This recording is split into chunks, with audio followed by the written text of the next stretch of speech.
The constant beeping of hospital monitors had become the background noise to my existence over the last week. Sitting beside my father's bed, I watched his chest rise and fall with each strained breath, wondering if the next one would be his last.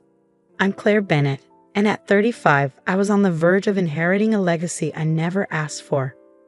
"Where's your brother?" Dad's voice was barely audible, his once commanding presence softened by illness, though his eyes still held a sharpness.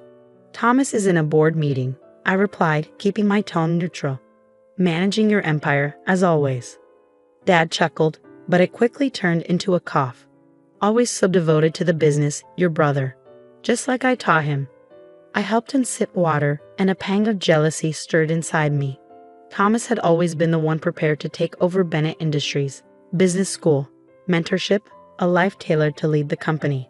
I, on the other hand, had always been the outsider, carving my own path far away from the family drama.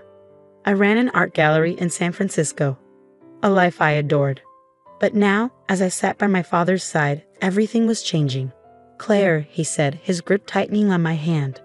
"There's something about the company I need to tell you." "Dad, you don't have to. I'm leaving everything to you. The company, the shares, all of it." I stared stunned, unsure if I'd heard correctly. "What?" "But Thomas, he's the CEO. He's been running Bennett Industries for 15 years. You can't just." A hint of steel entered his voice. "It's still my company, my decision." Before I could respond, the door burst open. Thomas stormed in, his perfectly tailored suit contrasting with his flushed face. "What is this?" he demanded, brandishing his phone. "The employees are calling about changes to the will, changes to the company." Dad didn't flinch. "Your sister will inherit my controlling stake in Bennett Industries." Thomas looked as if he'd been struck. "This is madness. I've dedicated my life to this company. I've tripled our market share, expanded globally." "You've lost sight of what really matters," Dad interjected. "What it stands for." Thomas sneered. "It stands for success, profit, power. Everything you taught me to value. Everything I was wrong to teach you," Dad said softly, his words hanging in the air. I watched my brother's face flicker with shock, hurt, and anger. "Claire doesn't even want the company," he spat. "She ran off to play with her art while I built this empire. She doesn't know the first thing about business." "Maybe that's exactly why she should have it," Dad replied quietly. Thomas stormed out, slamming the door with enough force to rattle the glass on the table. I turned back to my father, questions burning in my chest. "Dad, why are you doing this?" "Thomas is right. I don't know the first thing about running a corporation." He gave me a faint smile. "You know more than you realize, and you understand something Thomas lost sight of, the difference between price and value." That night, after my father had fallen asleep, I found Thomas in a hospital waiting room. His usual composure was gone, his face buried in his hands. "You can't want this," he said, not looking up. "The responsibility, the pressure. It's not your world." "No," I agreed, sitting next to him. "But clearly, Dad has his reasons." Thomas looked up, his eyes swollen from tears. "I've done everything he asked. Everything. And now he's asking something of me." I whispered softly, "He's punishing me." Thomas's voice became colder. "For something." But what? I didn't know, and I wasn't sure I'd ever find out. The next few days blurred into a haze. Hospital visits, silent tension, and fleeting moments of clarity. Thomas buried himself in work, avoiding me at all costs. I spent hours by my father's side, watching his condition worsen. On the fourth day, the doctor informed us that he had only hours left. We gathered in his room, Thomas, me, and Wilson Chang, my father's longtime friend and lawyer. Dad's breathing had slowed to a weak rasp. He opened his eyes one last time.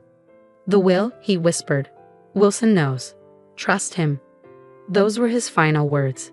When the machines fell silent and the doctors left, Wilson gathered us together. "The will is scheduled for tomorrow morning," he said, "but your father left specific instructions for a letter to be opened before the formal reading."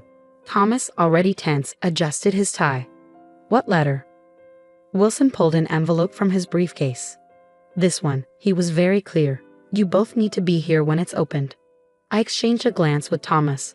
What had Dad written to us? Why did I feel like the inheritance was only the beginning? As Wilson broke the seal, I realized we were about to uncover more than we were ready for. Wilson unfolded the letter. the harsh fluorescent light casting sharp shadows across his face. It was typed, but my father's signature was unmistakable, strong, precise. "My dear children," Wilson began, "if you're hearing this, I'm gone. But before the will is read, there's something you both need to understand about Bennett Industries and about each other." Thomas shifted beside me, drumming his fingers impatiently on his suit pants. 30 years ago, Wilson continued, this company was just an idea shared between two young men, myself and Robert Bennett. We built it from nothing, working out of a garage, surviving on coffee and ambition. I handled the legal side while Robert drove the business forward. We were unstoppable. I glanced at Wilson, surprised to see emotion flicker across his usually stoic face. "But success changes people," Wilson said. 10 years into our partnership, I betrayed my best friend. I found a way to dilute his shares, to push him out of the company we built together. I told myself it was just business. I was wrong. Thomas froze. "Wilson could have destroyed me," Wilson continued. "He had evidence of what I'd done, enough to ruin me legally and publicly. But instead, he chose to walk away. He became my personal lawyer, keeping my secrets, watching as I taught my son the same ruthless principles that had corrupted me." "Dad, what are you saying?" Thomas interrupted, his voice tight with confusion. Wilson raised a hand, continuing to read. "I've spent 20 years regretting what I did, watching my son grow harder, more focused on profit than people. Watching my daughter grow distant, sensing that something was wrong at the core of our family legacy. My throat tightened as everything began to make sense. So here's the truth," Wilson said. "I own 30% of Bennett Industries. I've held it since the day Robert betrayed me. I kept the shares in a blind trust, waiting for this moment. This is the first test," Thomas and I said simultaneously. "Claire," Wilson read, "you will inherit my controlling interest in the company, as I told you. But there's a condition. For 1 year, you must work directly under your brother, learning every aspect of the business. No shortcuts, no delegation."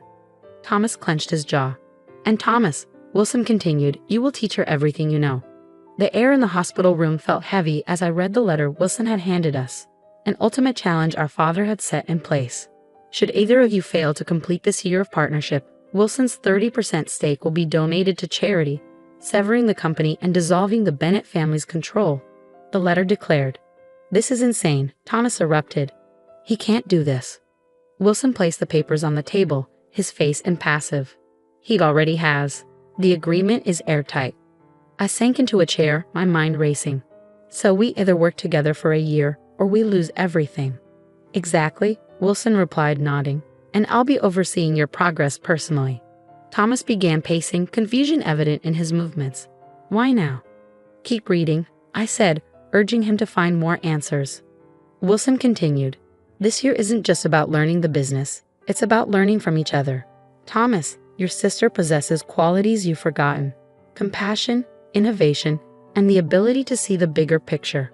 Claire, your brother's commitment and strategic mind are genuine, even if his approach can be harsh." Thomas's confident expression faltered for a brief moment, revealing the vulnerability he often kept hidden. Wilson read aloud, "You have 1 hour to decide. Agree to these terms and begin working together tomorrow, or walk away and watch Bennett Industries be reshaped beyond recognition. The choice is yours." The letter ended there. Wilson carefully folded it and tucked it back into his briefcase. He glanced at us once more before speaking. "I'll be in the cafeteria when you've made your decision."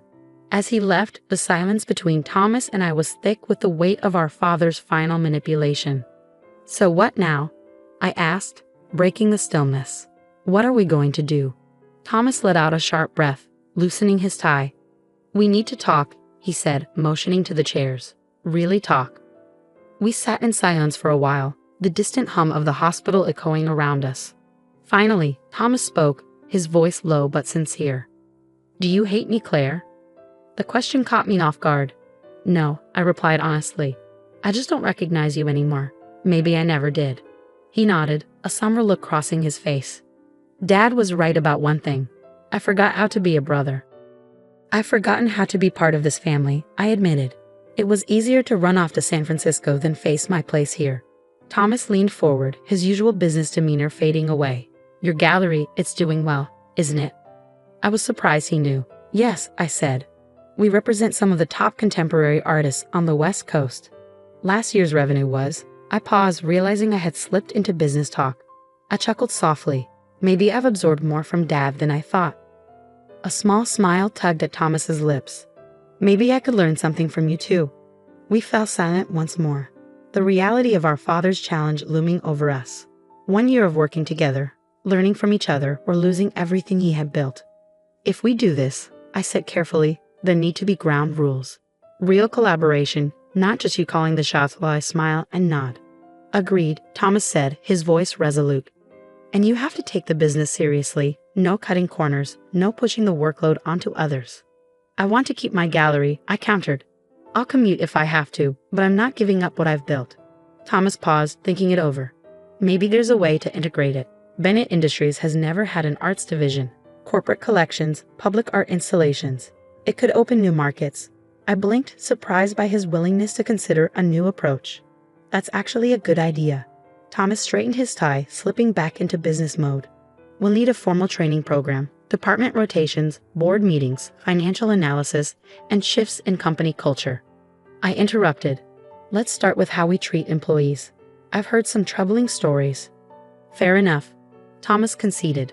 But any major changes need data to support them. This is still a business. No, I said, but it doesn't have to be a cold, heartless machine either. We spent the next 40 minutes drafting a rough plan, both surprised at how well we collaborated when we focused. When Wilson returned, we were ready. We accept, we said together. Wilson smiled, his relief clear. Good, because there's one more letter. He pulled out another envelope, this one handwritten. As he read, our father's voice seemed to fill the room once again. My dear children, if you're hearing this, it means you've chosen to work together. It's the first wise decision you've made as a team, and I'm proud of both of you. But here's what you don't yet know. The real challenge isn't about the business at all. It's about mending what I helped fracture, your bond as siblings. Thomas and I exchanged a glance as Wilson continued. The company may rise or fall based on your decisions, but your choice to work together, to learn from one another, and to rebuild your family, that's the true inheritance I hope to leave. Wilson will guide you. The path is yours to forge. Make it count. Over the next year, Thomas and I honored our agreement. It wasn't always smooth. We fought, disagreed, and sometimes walked out of meetings in frustration. But we also learned from each other in ways neither of us anticipated. I realized that Thomas's relentless pursuit of excellence, though harsh at times, had driven the company to heights I hadn't thought possible. He learned that my artistic perspective opened doors to new opportunities and fresh ideas. We launched the Bennett Arts Initiative, transforming corporate spaces into galleries for emerging artists. Employee satisfaction improved as we introduced more balanced policies. Profits even increased as our reputation for ethical business practices spread. A year later, Wilson called us to his office, the same one where he kept our father's secrets for 2 decades. Congratulations, he said simply. You passed. The company? Thomas asked. Is yours. Both of yours, Wilson replied. My shares will remain in trust, but under joint control. You've shown you can work together. Now prove you can sustain the legacy. As we left his office, Thomas turned to me. Dinner? There's a new fusion restaurant downtown. I smiled. Actually, I know a better place. That little Italian spot where we used to go with Dad. Remember? Before board meetings and profit margins became everything. Thomas's face softened. It's still there. Some things, I said, are worth keeping. That evening, over pasta and wine, we discussed the future, not just of Bennett Industries, but of the Bennett family, about healing old wounds and building something new from the lessons our father had taught us. Sometimes the greatest inheritance isn't what's written in a will. It's the chance to rewrite your own story, to rebuild what was broken, and to remember that family is the most valuable asset of all. Dad understood that in the end. And finally, so did we. Thanks for watching. See you in the next video. Stay stunned.